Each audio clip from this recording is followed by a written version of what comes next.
টাকা পাঠাইছি ভাইজান, ট্রান্সফার করে নিতেছি। 20,000 টাকা পাঠাইছি, আর পাঠাইনি না তোমার 21,000 টাকা আমি নিয়ে গেলাম, পুরোটাই নিয়ে গেলাম। ওটা আমার জমানো টাকা ছিল তো। সমস্যা নেই ভাবি। আচ্ছা শোনো না, তুমি তো বাজারের দিকেই যাইবা, আমার তো কয়েকদিন ধরে শরীরটা ভালো না। ওই যে বাজারে যে ফার্মেসি বড় দোকানটা আছে, আর একটু যায় কইও আমার সমস্যার কথাটা, আর ওষুধ গুলা নিয়ে আয়ো। আমার না কয়েকদিন ধরে খুব আপেল খাইতে মন চাইতেছে। এই বাড়ির মানুষগুলো এমন অদ্ভুত, সারাদিন অসুখে শিকার পেরা মরে যাবো, তাও আইবো না। টাকা পাঠানির সাথে সাথে খবর হয়ে গেছে।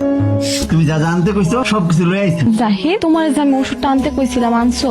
ও ভাবি, আমি তো ভুলে গেছিলাম, একদম মনে ছিল না ভাবি। আমি কালকে এনে দিব মনে। ফলের কথা না হয় মনেই নাই, তাই বলে ওষুধটাও আনবা না? ওষুধটা ছাড়া তো আমার অনেক কষ্ট হয়। এই অবস্থাতে ওষুধ ছাড়া আমি বাড়ির এতগুলা কাম এত কিছু কেমনে সামলাম মুকাও? ভাবি আমি তো কইছি আমি ভুলে গেছিলাম। আচ্ছা আমি কথা দিলাম আমি কালকে এনে দিব। আমারটা তো ভুইলা যাইবা খুবই স্বাভাবিক, আমি তো বাড়ির বড় বউ, আমার তো তোমরা কেউ পাত্তাও দাও না। কিন্তু দেখো, নিজের বউয়ের প্রয়োজনটা কিন্তু তুমি ভুলো নাই, ভুইলা গেলা শুধু আমারটাই। দেখছো আমার একটা জিনিস আয়না দিছো দেখা এই মহিলার কত হিংসা হয়েছে, কত মনে হিংসা। আমার একটা জিনিস আমার জামাই আয়না দিছে, এটা নিয়ে কতগুলা কাহিনী বানায় কত কিছু কয়ে দিলেন আমার জামাই।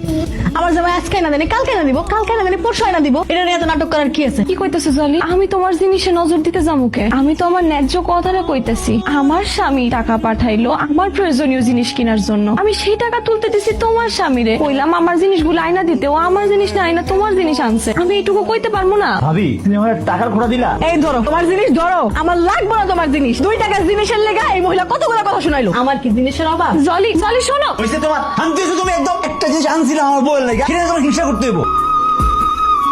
আমার ডাকছে। তোমাদের বাড়িতে এসে আমি এসব কি শুনছি? তোমার বাবা আমার এই অবস্থা মেয়েকে নিয়ে কাপড় ধোয়াচ্ছে, তোমার ভাবি তার উপর অত্যাচার করতেছে। তুমি কি দেখো না? কোথায় থাকো তুমি? এরকম করলে আমি কিন্তু আমার মেয়েকে এখানে এক মুহূর্ত রাখবো না, আমি আমার সাথে নিয়ে যাব। যখন বাচ্চা হবে তখনই আমি আমার মেয়েকে এই বাড়িতে পাঠাবো। নাও বোন, তোমার আংটিটা তো অনেক সুন্দর, কই পাইছো এটা? তোমার ভাই তো আমার বিয়ের সময় তেমন কিছু দেয় নাই। তোমার ভাইয়ের বন্ধু আইলো যে বিদেশ থেকে, তার কাছে আমার লাগে আংটিটা পাঠাইছে আমার বিয়ের স্মৃতি হিসাবে। এটা খুলো না, দেখি অনেক সুন্দর লাগছে আমার কাছে, আমি একটু পরি। কি কও? আমি তোমার অন্য একটা আংটি আনায় দিব না, তোমার ভাইরে কইলেই পাঠাইবো। এটা তো আমার বিয়ের আংটি। না ভাবি, আমার এটাই সুন্দর লাগছে, এটা আমার দাও। আর তুমি তো দামি আংটি দেখি করবা? তুমি কখন দামি আংটি পরছো নাকি জীবনে?